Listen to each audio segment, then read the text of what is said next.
I'm Rachel Miller, 36 years old, a mother, a wife, and the silent wallet of my family for years. If you've ever felt like you're always the one carrying the load but still get looked down on, you'll get me right away. The story I'm about to tell isn't just about money, it's about patience, limits, and the moment someone decides they won't let others walk all over them anymore. That summer, we had our annual family reunion at a wooden cabin by Lake Colorado. I paid for everything, renting the place, food, cleaning services, even the folding chairs set up on the lawn. Deep down, I didn't want to do it. I'd told my husband Mark I could cancel. He looked at the guest list and gently suggested, "If you're tired, you don't have to keep doing this." But I thought of my two boys, excited for the day, and the idea of keeping the peace made me nod once again. I walked into the reunion with a polite smile, though my heart was a mess. My sister Laura showed up last, wearing a pale yellow summer dress. I recognized it instantly. I'd bought it for her last spring when she called, complaining she had nothing to wear. Laura didn't say thank you, or even greet me properly. She just gave a half-hearted wave and dragged her 17-year-old daughter Hailey along, a girl glued to her phone, as if the whole family was just a backdrop to her existence. I took a deep breath, telling myself, "Stay calm, Rachel. Don't let small things ruin the day for the kids." I was used to her aloofness. How many times had I stayed silent to maintain this fragile illusion of harmony? The reunion was loud and lively. Laughter mixed with Mom's stories about old times with Dad. Kids ran around on the grass. I poured more lemonade, set out plates of strawberries and cream, trying to blend in as if nothing was wrong inside. But then the moment came. As everyone was digging into dessert, Hailey suddenly looked up from her phone, stared right at me, and said words I'll never forget. "Mom says Aunt Rachel never gives back to this family." The room froze. The clink of forks on plates stopped. Mom paused her story. Mark, mid-sip of his drink, went still. My two boys, chattering moments before, fell silent, their eyes on me, unsure whether to defend their mom. And Laura? She just sipped her wine, acting like the comment had nothing to do with her. In that moment, I saw two paths: swallow it, fake a smile like always, or stand up and end this charade. I chose the second. I smiled lightly, as if it was nothing, but my voice carried clearly across the table. "Then I guess Laura doesn't remember the $200 I pay for her mortgage every month, does she?" A soft "oh" rippled through the room. Jaws dropped. Laura's eyes widened, her face paling. Hailey blinked, confused, like she didn't understand what I meant. My heart pounded, but strangely, I wasn't scared. Instead, I felt relief. After years of holding it in, I'd finally uncorked the pressure building inside me. Mark gently touched my shoulder, his eyes not judging but supportive. He raised his glass slightly, as if toasting the truth I'd just laid bare. The reunion's vibe shifted. Some relatives avoided my gaze, others whispered. Mom sat quietly, her face flushed, clearly caught off guard. And me? For the first time in years, I wasn't the one enduring to keep the peace. I'd dropped a bomb in the middle of the table and there was no going back. When I write this, I know many of you have felt what I have. Misunderstood, undervalued, even stabbed with cruel words while sacrificing so much. Sometimes, a single thoughtless comment is enough to make you want to give up. If you've ever faced a choice between staying silent for peace or speaking the truth to free yourself, let me know what you'd do. Share your thoughts, because maybe this story will remind someone they have the courage to stand up. Have you ever stood in a room full of family, every eye on you, knowing one more word could tear down the veil hiding years of truth? That night at the cabin by Lake Colorado, I was that person, and I chose to hide nothing anymore. The air was still thick after my retort about the mortgage. Laura sat frozen, her wineglass trembling slightly. Hailey looked lost, not grasping why her always confident mom was suddenly speechless. Some relatives stared like they'd just uncovered a shocking secret they'd never imagined. I took a deep breath and kept going. "That SUV you drive every day, Laura? It's in my name. I pay the insurance too because you couldn't get approved." Murmurs rose. I scanned the table, seeing curiosity, some embarrassment. "The electric, water, internet bills?" I've covered them countless times quietly so you wouldn't lose face with the neighbors. Hailey's tutoring? I paid for that. And Christmas gifts. When Mark and I dipped into our savings to buy Hailey presents she thought came from Santa. Where do you think all that came from? Laura's head dropped, her face flushed. Hailey blinked rapidly, clearly hearing these truths for the first time. I didn't yell or accuse, I just stated facts clearly so everyone could hear. My voice was steady, like a calm indictment needing no lawyer. Mark set his glass down, looking at me. His eyes held pride and empathy. He leaned in, saying softly but loud enough for those nearby, "We stop here, okay?" I met his gaze, replying firmly, "Yes, from today." In that moment, I knew I'd closed the door on a years-long cycle. The table erupted in heavy silence. Some relatives quickly found excuses to clear plates or leave early. Mom, always shielding Laura, was unusually quiet. She didn't know or didn't want to believe these truths. Laura sat motionless, her lips trembling but silent. I saw her embarrassment, mixed with shame. But instead of owning up, she chose silence. Hailey turned to her mom, her young face confused, then buried herself in her phone, likely seeking safety in its glowing screen. I felt a pang of sadness. Sadness that even with the truth laid bare, some couldn't face it. But that sadness gave way to something else. Freedom. As the reunion ended, the air felt thick as fog. No more laughter, no more family cheer, just awkward handshakes and hurried goodbyes. Mark and I packed up, loaded the kids into the car. On the drive home, he squeezed my hand. "You did the right thing. You're not a silent shadow anymore." I leaned back, closing my eyes. I was exhausted, but at peace. I knew that night was the start of a new chapter, where I wouldn't let myself be the family's ATM anymore. The next morning, I did something I'd never dared before. I sat at my computer, opened my bank account, and canceled all automatic payments for Laura's mortgage. The $200 month vanished from my autopay list. Staring at the screen, I felt like I'd cut an invisible noose from my neck. Next, I called the car insurance company, requesting Laura's name be removed from the policy. "The car's in my name," I explained. "If the driver wants to keep it, they'll have to take responsibility." Hanging up, a sense of finality washed over me. I walked to the living room. Mark looked up from his laptop, saw my expression, and smiled. "Done?" "Yeah," I nodded. "Done." To some, it was just a few clicks, a couple of calls.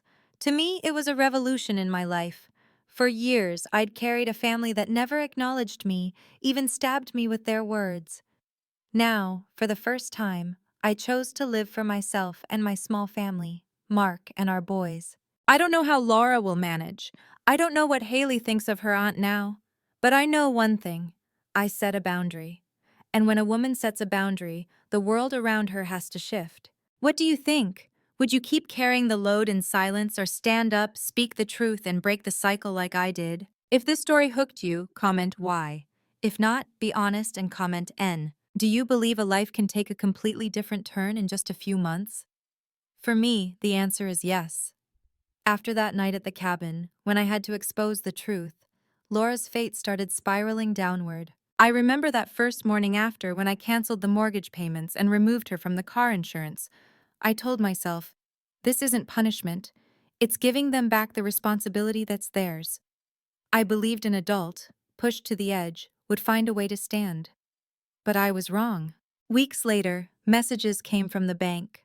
Through a mutual contact, I learned Laura had received a foreclosure warning for missing mortgage payments. My phone buzzed with unknown numbers. I didn't answer, but I knew they were likely the bank or utility companies calling for Laura, who was probably trying to pin it on me, as always. Then one day, Hailey posted on social media, "It's too dark tonight, no light at all."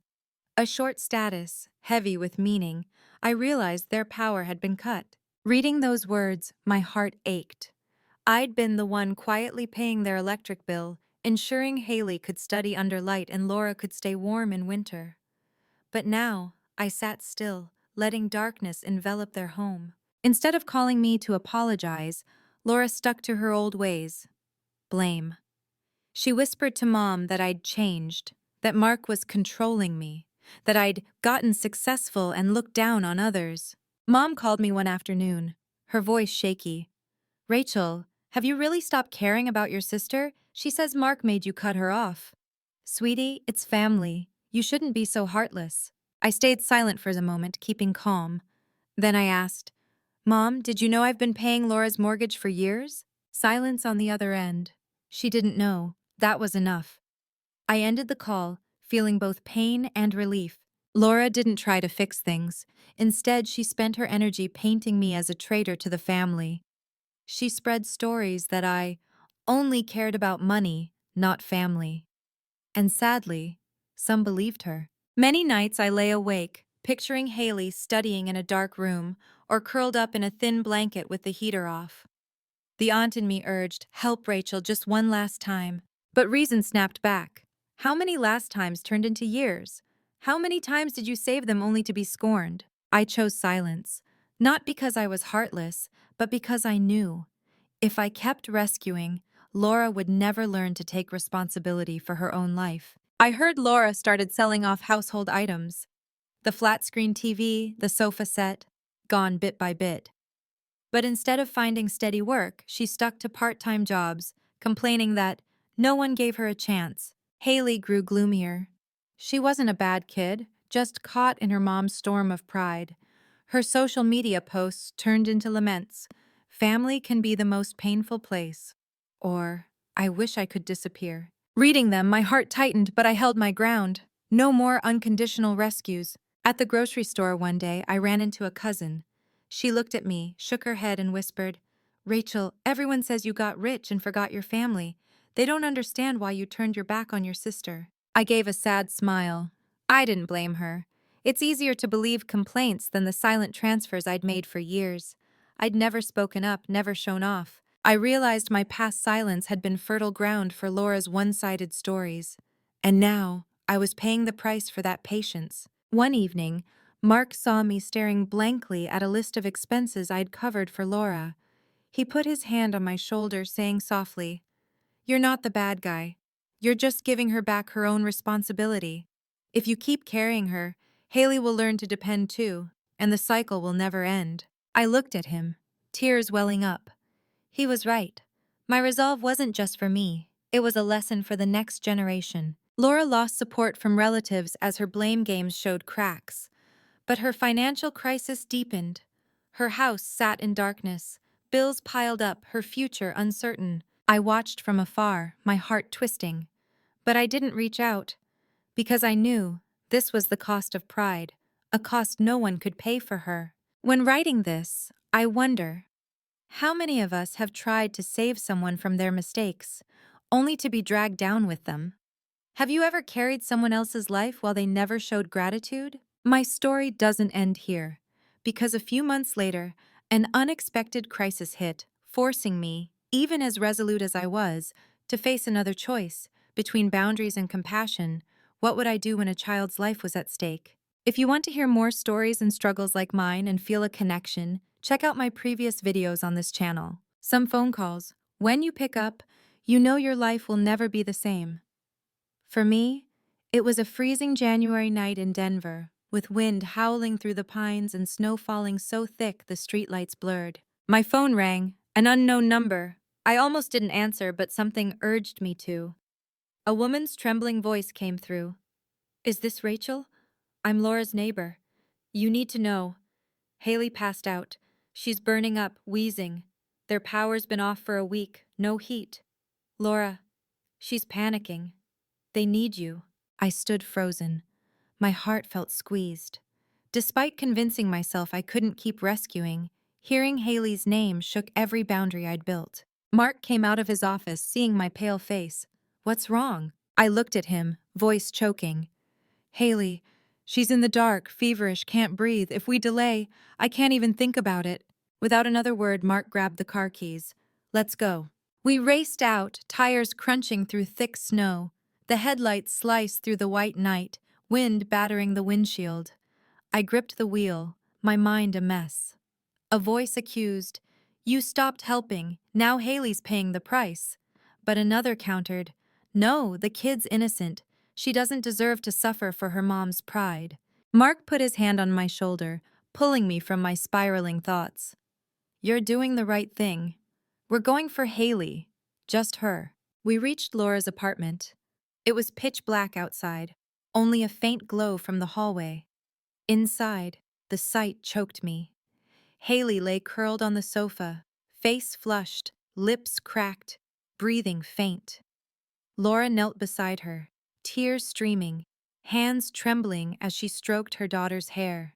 When she saw me, Laura sobbed, "Rachel, I don't know what to do. They won't turn the power back on without payment, please." I didn't answer. Mark and I lifted Hailey, wrapped her in a blanket, and rushed her to the car. Laura trailed behind, sobbing. The hospital glowed with light. Nurses wheeled out a stretcher for Hailey, the heart monitor beeping. I stood silently as they took her, my heart churning. The doctor came, his voice grave. "Acute pneumonia, dehydration, high fever. You got her here just in time. She needs to stay for monitoring." Laura nodded shakily, but when the nurse handed her the payment form, her hand froze. I knew she couldn't cover it.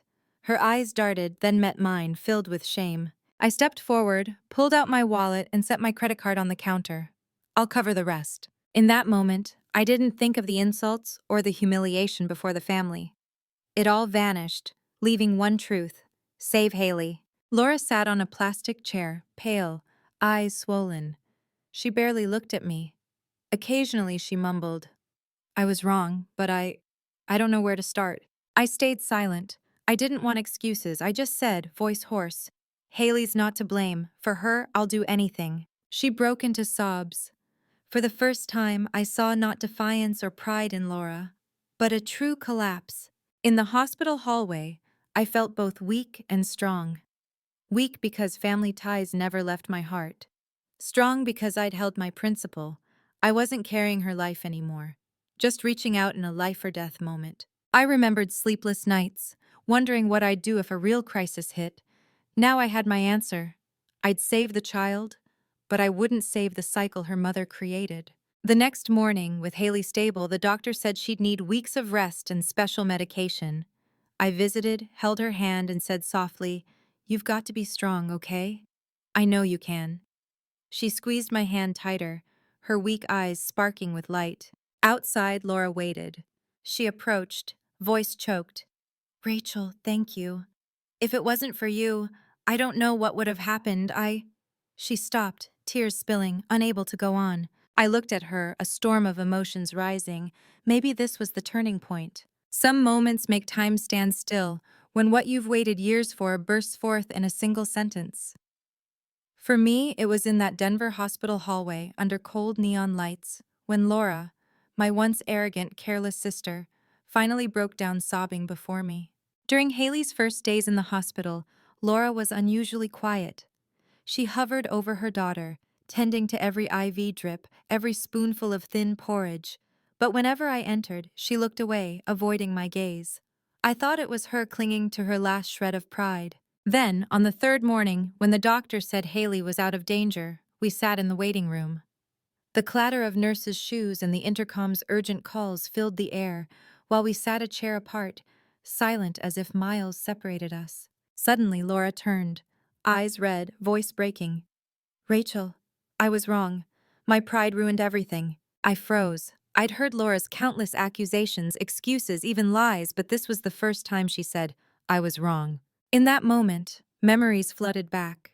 Years of paying her mortgage, electric bills, Hailey's tuition, and the times she turned on me, bad-mouthing me to the family. My heart wanted to unleash all that into anger, but seeing her tear-streaked face, I just said, "Hailey's not to blame." That was all I thought. The kid didn't deserve to suffer for her mother's mistakes.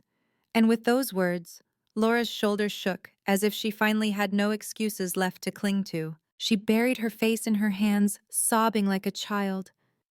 These weren't the pity-me tears I'd seen before. They were raw, heavy, and truly freeing. "I was so selfish, Rachel," she said, voice breaking. "I got used to taking, thinking it was owed to me. I blamed you, made up stories to Mom because I was scared to admit I'd failed." I sat silently, listening, my heart racing but warming strangely. Was her proud shell finally cracking? "I don't know what to say, but sorry," she continued, choking. "Sorry for making you the villain to the family. Sorry for letting Hailey hear lies about you. Sorry for everything. I looked at her, part of me still wary, but another part relieved. I didn't need a perfect apology. I needed truth. And now I had it. Don't think an apology erases all wounds. In my heart, the hurt and doubt lingered. I wondered, is this just a moment of weakness or will she really change? But then I glanced at Hailey's room, where she slept peacefully. I knew if I held on to bitterness, Hailey would be caught between two women, and what I wanted most was to show her family can mess up, can break, but can also heal. Laura looked up, eyes wet, and said softly, Rachel, I won't ask for your help anymore. I just hope you'll give me a chance to make it right. I didn't make grand promises. I just nodded slowly. There's always a chance, but it's up to you to take it. A flicker of hope crossed Laura's face. For the first time in years, the gap between us wasn't a chasm of resentment, but a fragile bridge, real and present. I knew this wasn't the end, but that hospital moment showed me even someone steeped in pride and selfishness can wake up when pushed to the brink, and sometimes tears aren't weakness, they're the start of change. I stepped into the hallway, watching snow fall outside the glass. The winter wind was still bitter, but something in me softened. Maybe this was the turning point for a family that seemed broken to find a way to mend. Do you believe someone can truly change when forced to face the darkness they created? I doubted it, thought every tear was just a ploy to keep the cycle of dependence going. But months after the hospital crisis, I saw something different, a real change. After Hailey's discharge, I kept my distance, only watching from afar. But Laura surprised me. She enrolled in a basic financial management course at a community center. I knew that wasn't easy for someone used to leaning on others. One afternoon, she called, her voice hesitant but sincere. Rachel, I applied for a job at a furniture store. It's not much, but at least I can start paying my own bills. I listened, a mix of emotions rising. Part of me wanted to cheer, another stayed cautious. I knew one job application doesn't change a life, but it was a step. And the first step is always the hardest. Hailey changed too. She wasn't the phone-obsessed girl who'd blurted thoughtless words at the reunion. She started working part-time at a pharmacy near school, helping with afternoon shifts. When I stopped by to buy cold medicine for my son, Hailey, in her uniform, greeted customers politely, her eyes showing a maturity I hadn't seen before. Another day, Hailey's gym teacher called me. He said she'd earned a partial athletic scholarship through relentless effort on the field. I remembered her frail in the hospital, struggling to breathe. Now she was running, winning with her own strength. My throat tightened. One fall evening, I invited Laura and Hailey for dinner. I was nervous. Would it be awkward? Would old resentments creep in? But I wanted to try. My small kitchen filled with the aroma of roasted chicken and cinnamon-stewed apples. Laura walked in, no longer with a haughty gaze or evasive steps. She rolled up her sleeves, saying, "Let me chop the veggies, I want to help." I nodded, handing her a small knife. In that moment, I realized change sometimes starts with the simplest things. Chopping vegetables instead of complaining on a phone. Hailey played with my boys in the living room, their laughter echoing.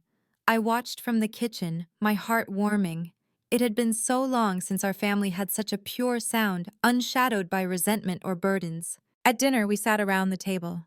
Mark poured more lemonade. The kids chattered about school. Laura listened, occasionally smiling, her face no longer heavy. After dinner, she set her spoon down and turned to me. Rachel, I don't know if I'll ever make up for what you've done for me. But I promise, from now on, I won't let myself or Hailey fall back into old ways. I want to stand on my own. I looked at her, my gaze softening. I didn't need grand promises. I needed the sincerity I saw. And I said, just keep trying, that's enough, let the past stay behind. Laura nodded, tears welling but not of despair, hope. That night, cleaning the kitchen, I reflected on the journey. I'd been the silent payer carrying everyone quietly, only to be scorned. I'd been angry, exhausted, ready to cut all ties. But by daring to say enough and setting boundaries, I gave Laura and Hailey a chance to change. Forgiveness doesn't mean letting others take advantage forever. It's offering a chance, but one tied to responsibility and growth. Watching Laura chop vegetables, seeing Hailey laugh with her cousins, I realized I had my family back, but in a new way. A family where I wasn't just a wallet, but a sister and aunt respected and loved. I smiled, feeling peace. Not because every wound had healed, but because I knew we were on the right path. Looking back, I see this story isn't just mine, it mirrors many relationships out there. I learned family bonds are only strong with responsibility, and forgiveness only matters with clear boundaries. If we keep silently carrying others, we don't give them a chance to grow. But if we cut them off entirely, we lose the meaning of family. The answer lies in balance, daring to say enough, but knowing when to reach out. Today, I'm no longer the silent payer, but a sister and aunt respected. And I believe anyone can find peace by setting boundaries and keeping a heart open to forgiveness. If this story resonated, leave a comment, share your thoughts, and hit follow to join me on the next journey.